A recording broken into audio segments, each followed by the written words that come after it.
नमस्कार, आप देख रहे हैं EMS टीवी। मैं हूं आपके साथ नेहा। सरकारी कबाड़ से कैसे बचाई जाएगी पानी की बूंद बूंद, एडीजी राजा बाबू सिंह से एक्सक्लूसिव बातचीत। सरकारी सिस्टम में जहां बिना बजट के पत्ता भी नहीं हिलता, वहीं मध्य प्रदेश जीआरपी के मुखिया एडीजी राजा बाबू सिंह ने एक अनोखी मिसाल पेश की है।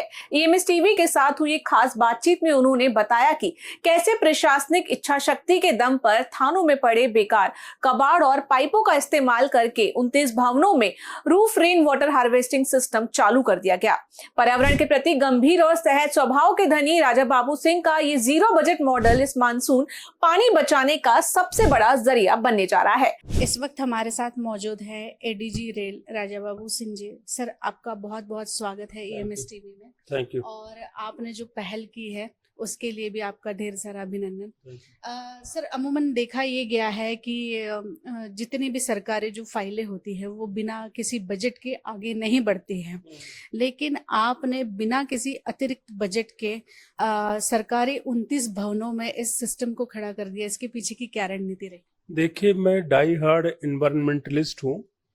अभी जब मैं एडीजी ट्रेनिंग था तब मैंने पुलिस ट्रेनिंग स्कूल तिघरा में जैव विविधता को पुनर्जीवित करने का एक प्रोजेक्ट किया, जिसके लिए मुझे जैव विविधता का पुरस्कार डायरेक्टर बायोडाइवर्सिटी अथॉरिटी चेन्नई ने आके पुरस्कृत किया।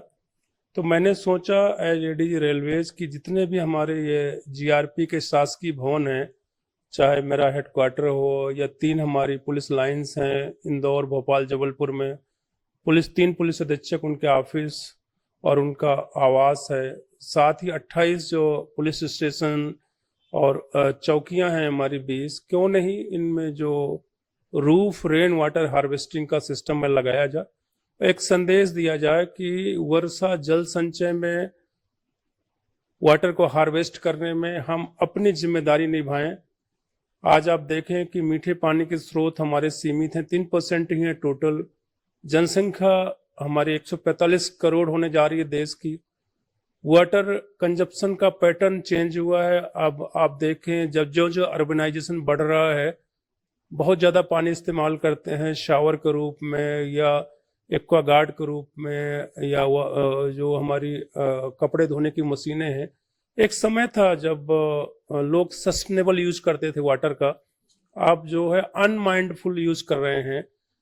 एक और भी ये जब से मोटराइजेशन का एज आया, जब मोटर एज आई, तो लोगों ने सबमर्सिबल पंप लगा करके जो हजारों लाखों सालों का, करोड़ों सालों का भूगर्भ के अंदर संचित जल है, उसको 10 साल में, 15 साल में बाहर निकाल लिया और वापस उसको वाटर टेबल को रिचार्ज करने का कोई प्रयास नहीं कर रहे।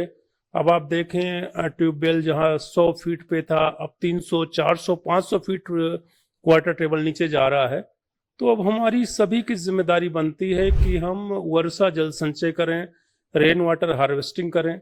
और इंडिया में जो रेन्स की प्रकृति है वो ये है कि यहाँ 4 महीने माने जाते हैं कि रेन्स के होते हैं, जून, जुलाई, अगस्त, सितंबर। अभी देखिए, अभी मानसून लेट हो गया, लेकिन चारों महीने बारिश इवनली डिस्ट्रीब्यूटेड नहीं होती।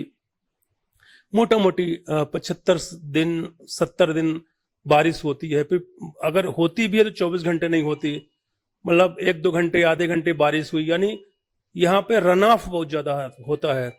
तो उसका एक ही तरीका, तो पानी बह के निकल जाता है, उसका एक ही तरीका है कि आप वर्षा जल संचय करें।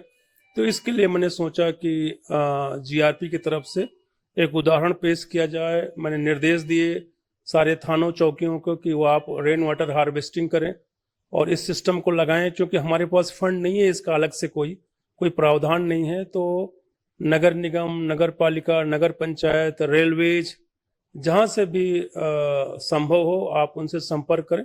और सब जगह प्रयास चल रहे हैं, कई जगह इंस्टॉल भी हो गए हैं, बाकी जगह भी अगले 15-20 दिनों में इंस्टॉल हो जाएंगे। अच्छा, इसमें एक ये भी बात देखी गई है कि कबाड़ से जुगाड़, मतलब इसमें जो पुराने चीजों का है इस्तेमाल किया गया है।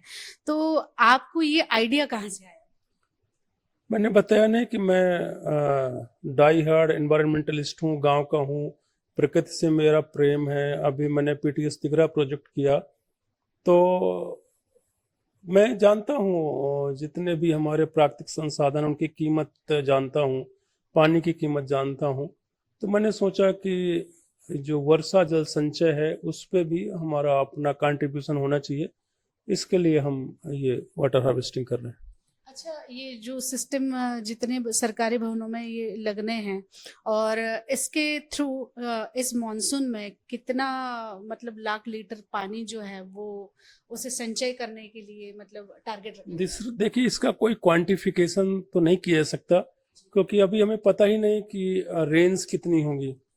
बस इसका ये है कि जितना पानी रूफ में गिरेगा वो पूरा का पूरा रन ऑफ होके बह करके ना चला जाए, व्यर्थ ना चला जाए, और वो जमीन के अंदर जाए, हार्वेस्ट हो, वाटर टेबल रिचार्ज करे, ये उद्देश्य है हमारा। तो मैं चूंकि एडीजी रेलवेज हूँ, मैं तो रेलवेज के जीआरपी सेटअप के जितने भी भवन हैं उन सभी में हम इसको करेंगे। बाकी मैं सभी से अपील करता हूँ, दूसरे विभागों से भी, उनको भी बड़ी शिद्दत के साथ, ईमानदारी के साथ अपने जो शासकीय भवन है उनमें कम से कम इसको रूफ रेन वाटर हार्वेस्टिंग को लगाना चाहिए। अब देखना ये होगा कि इस जीरो बजट मॉडल से बाकी सरकारी विभाग क्या सीख लेते हैं। EMS टीवी के लिए कैमरा पर्सन कृष्णा के साथ स्वाति की रिपोर्ट।